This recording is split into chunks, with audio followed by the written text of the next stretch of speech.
Chapter 13. The Magician. Tom told Hadrick that he needed nails and lamp oil. That part was true, but nails and lamp oil were just excuses. Tom needed answers. The ring lay hidden in its stitched pocket, pressed flat against his thigh. He had considered leaving it behind, but he changed his mind. The memory of the shop still clung to him. The heat from the ring, the certainty that something beyond mere instinct had guided his movements. The market was as busy as ever, but Tom was looking for a specific stall he noticed earlier. He found it near the far edge of the square. A canopy of deep purple cloth sagged over a narrow table cluttered with small objects, polished stones, pendants etched with symbols, braided cords threaded with beads, tiny glass bottles filled with cloudy liquid. Strings of bone charms clacked softly in the breeze. A wooden sign hung crookedly above the display. "It's the stall Tom has seen while out with Liz." The man behind the table wore layered scarves despite the warmth. His beard was thin but carefully pointed, and several rings glittered on his fingers. Tom hesitated. The salesman's eyes flicked up immediately, sharp and appraising. "Ah," the man said smoothly.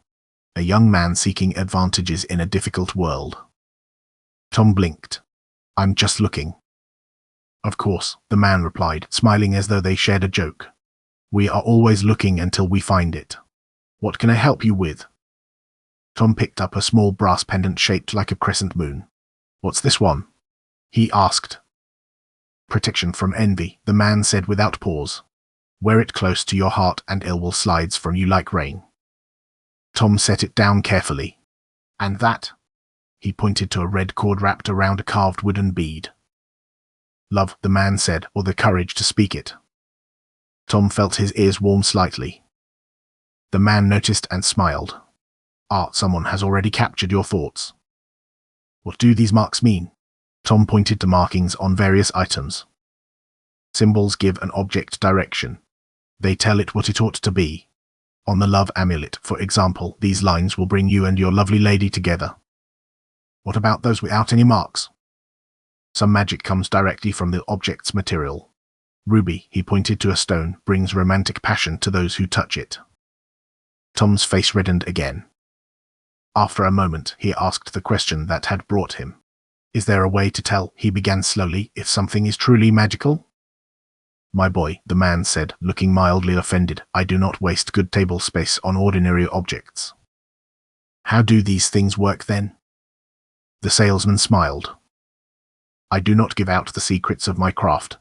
I will tell you this though, the more you trust in the power of magic," he brought his arms in, pointing at himself, "the better it will work." "What about silver?"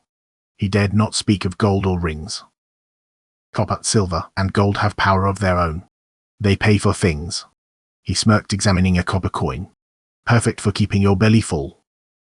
Tom looked at the coin in the man's fingers, frowning.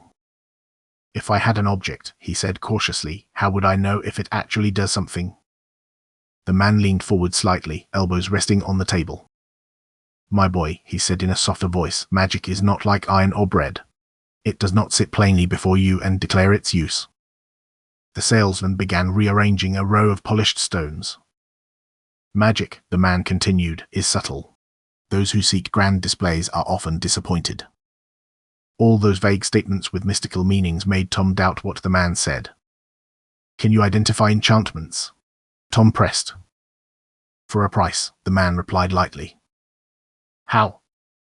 The salesman tapped his temple. "Experience. Sensitivity. The ability to feel what others ignore." Tom reached down and almost pulled the ring from its hiding place and asked him to try. But if the ring was valuable beyond gold, showing it openly would be foolish. Tom carefully put his hands behind his back. The man's gaze followed Tom's gestures before settling back on his face. "Whatever you are carrying," the man said softly, "and whatever magic it contains, share it only with those whom you trust." Tom looked at the man with alarm, then turned to leave. Was he that easy to read? The man held out the red cord with wooden beads. "What about your lovely lady? She may only need a nudge to be yours." "I'll think about it." The man probably believed half of what he sold and invented the rest. But one thing did fit. Magic was subtle. The ring never announced itself. It changed its size. And it saved him from Zack's knife.